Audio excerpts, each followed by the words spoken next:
Howdy, friends. This is your state representative, Tom Dent. As your trusted friend and neighbor, I am focused on what counts. You, my friends. As a husband and parent, I push for a stronger education and mental health system. As a rancher and pilot, I want to help put a sturdy frame on all of our natural resources. I sit on committees for many different topics for a better future for all of us. I am asking for your continued support. Please vote for me, Tom Dent, to continue serving as your state representative. This is Tom Dent, and I approve this message. Jenny Bell offered to get really high in a room full of cops and then take a sobriety test. For science. I took 10 milligrams of edibles in the form of a small grape-flavored lozenge. And then I smoked a couple bowls of a variety of weed, just flower. One of the products was from my farm, and a couple of the other products were from another farm, all out of the recreational market.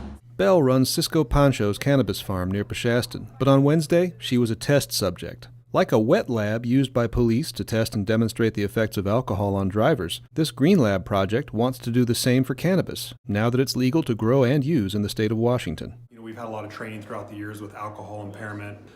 We've seen an increase with cannabis use, and so this prompted this training to provide training to law enforcement of when officers recognize the signs of impairment related to cannabis, and then giving officers a tool so they can make a correct arrest, no arrest decision if that person is impaired from smoking too much cannabis. Agencies partnering in the Green Lab include Fish and Wildlife, Washington State Parks, the Traffic Safety Commission, and NASBLA, the national body that develops policy on boating safety.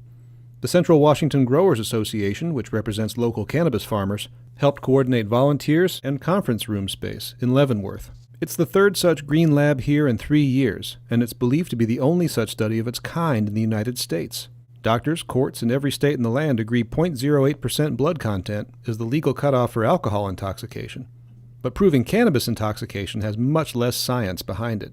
That's where Nick Lovrich comes in. The former WSU political science professor and his team took Bell's vital signs and blood and saliva samples before and after her testing. And then we'll analyze those things so that we know what people, when they intake cannabis, at what level is it entering their bloodstream, how long does it stay there. There's no instant roadside test kit like a breathalyzer to check for the presence of cannabis. We've shown that we can do this in the lab, but a lab is not back of a police car at 2 in the morning. So that's taking us a long time to get to the engineering solutions. We don't have anything that we could put in somebody's on their belt and they pull it out and say, give me a reading. So that's the eventual goal. 8 volunteers like Bell consumed cannabis and went through assessment and field sobriety testing over 2 days. Their tests were videotaped to show traffic and boating safety officers in other jurisdictions, so they know what to look for when contacting a boater who might be impaired. State funding for projects like Green Lab has been lacking, even while $927 million worth of recreational marijuana was sold in Washington last year. We need animal studies, we need tools for law enforcement, and the money is nickels and pennies, not real dollars.